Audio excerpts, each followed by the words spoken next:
Imagine a quiet small town where everyone knows each other. The sun is shining, children are playing, and families gather in the village square. But today is no ordinary day. Today is the lottery, a ritual held every year where one person from the community is chosen. But what's really at stake in this lottery? By the end of this story, you'll realize that not all traditions are worth keeping. The story begins with the villagers gathering in the town square, smiling and chatting like it's any other normal day.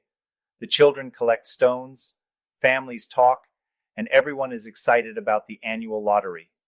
It seems like a cheerful tradition, something that's been done for generations. The town's elders, such as Old Man Warner, speak of it as an important ritual, a cornerstone of the community. In the center of the square is a black box, old and worn. It's been used for as long as anyone can remember, though no one quite recalls why the lottery started in the first place. Mr. Summers, the man in charge of the event, begins to call out the names of each family.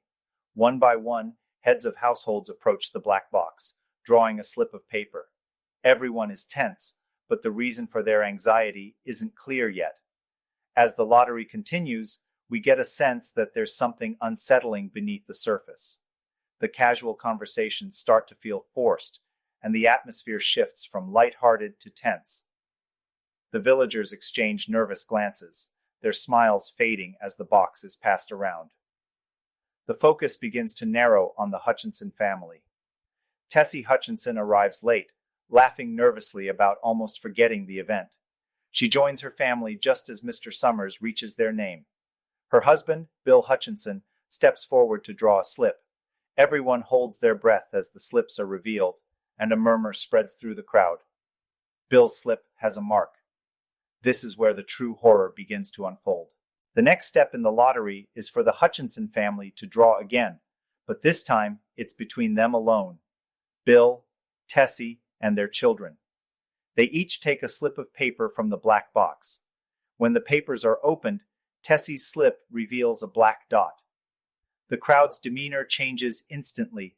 The light-hearted atmosphere is gone, replaced by cold indifference.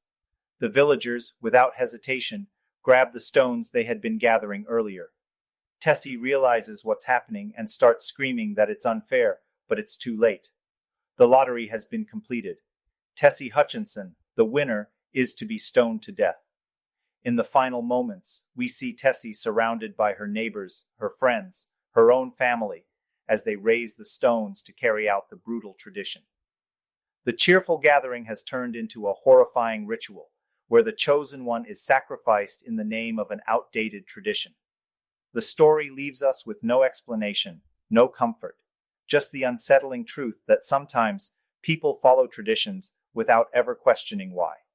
The stones fly, the screams echo, and the village returns to its normal, peaceful self, ready to repeat the same ritual next year. The lottery forces us to confront the darker side of human nature. It's a story about blind tradition and the dangers of following rituals without questioning their purpose. In this quiet, seemingly perfect town, a barbaric custom continues year after year, leaving us to ask, what are the consequences of not challenging the status quo? If you're intrigued by this chilling story, be sure to read The Lottery by Shirley Jackson.